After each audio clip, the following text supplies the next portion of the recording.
les rares laboratoires indépendants qui ont travaillé sur cette question ont été euh, mis sur la touche et leur directeur licencié. Enfin, ça se passait en 1995, c'est-à-dire avant l'arrivée des OGM en Europe. Et le gouvernement écossais, enfin, local et britannique voulait qu'il y ait une étude qui soit menée qui permette d'estimer, d'évaluer l'impact des OGM sur la santé humaine. Donc pour ça, on prend les rats, c'est le modèle classique. Et toute l'équipe qui a conduit cette étude sous la houlette donc, du professeur Poustaille était tous a priori pro-OGM.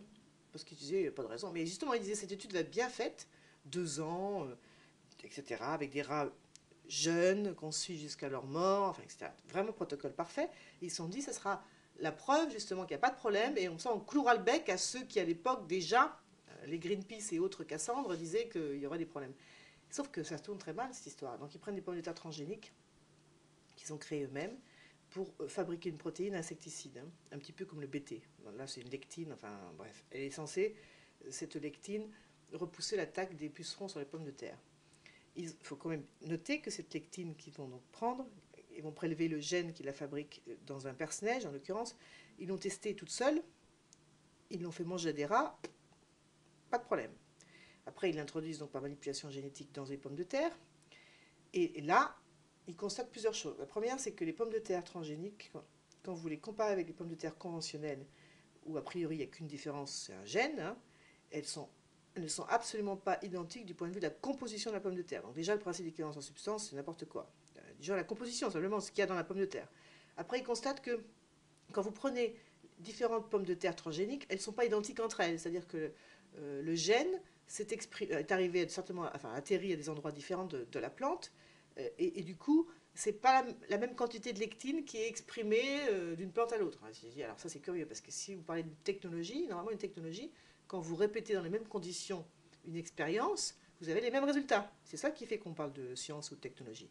Donc ici c'est inquiétant. Et après ils font manger les pommes de terre à des rats, et là ils sont très inquiets parce qu'ils constatent qu'il y a une prolifération des cellules dans l'estomac. Alors prolifération, ça fait penser à tumeur, enfin voilà, qu'il y a une inflammation des reins, les pommes de terre, manifestement, les rats manifestement rejettent les pommes de terre comme des corps étrangers, comme le dit le professeur Postaille.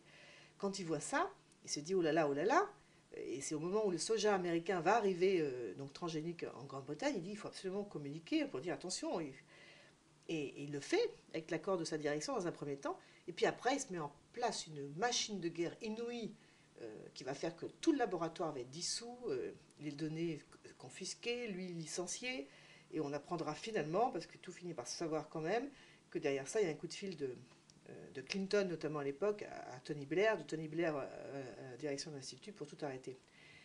Bon, Clinton, qui était qui était très proche du patron de Monsanto de l'époque, qui avait la particularité d'ailleurs d'être démocrate, c'était le seul démocrate qui n'ait jamais connu Monsanto dans toute son histoire, et il s'appelle Robert Shapiro. Donc voilà, ça c'est un exemple, mais je veux dire, c'est typique, c'est-à-dire que dans ce dossier, ce qui est frappant, c'est de constater que les rares chercheurs qui ont vraiment essayé de faire des études indépendantes, irréprochables du point de vue scientifique, se sont fait, je veux dire, soit ont été salis, soit enfin, on a arrêté leurs études, quoi. Donc on ne veut pas savoir. C'est ça qui est grave, quoi. On ne veut pas savoir. Parce que peut-être qu'au bout du compte, ils auraient continué, puis ils auraient peut-être constaté que ces problèmes qu'ils avaient rencontrés, les rats, là, finalement, ils finissaient par disparaître. J'en sais rien. Mais en tout cas, quand vous avez ça, c'est normal que vous vous inquiétiez et que vous disiez, il faut continuer. Et c'est ce qu'il disait d'ailleurs, il faut continuer à comprendre pourquoi. Est-ce que c'est grave ou pas? Eh ben non. Ils ont une capacité d'infiltration de toutes les agences réglementaires, gouvernementales, etc., etc., et y compris les laboratoires, parce que vous savez qu'une grande partie des laboratoires maintenant sont privatisés. On passe des contrats, etc., mais avec les contrats, il y a quoi vous voyez, comme conditionnel? Ça va être très frappant. Moi, ce qui m'a beaucoup frappé aussi, c'est le peu d'indépendance de la science, finalement. C'est absolument troublant, quoi. Vraiment, hein, c'est même très inquiétant de voir à quel point eh bien, la science est soumise aux aléas des contrats qu'elle obtient, et du coup, il y a des conditions, on peut pas produire ce qu'on veut, on peut pas faire ce qu'on veut, enfin,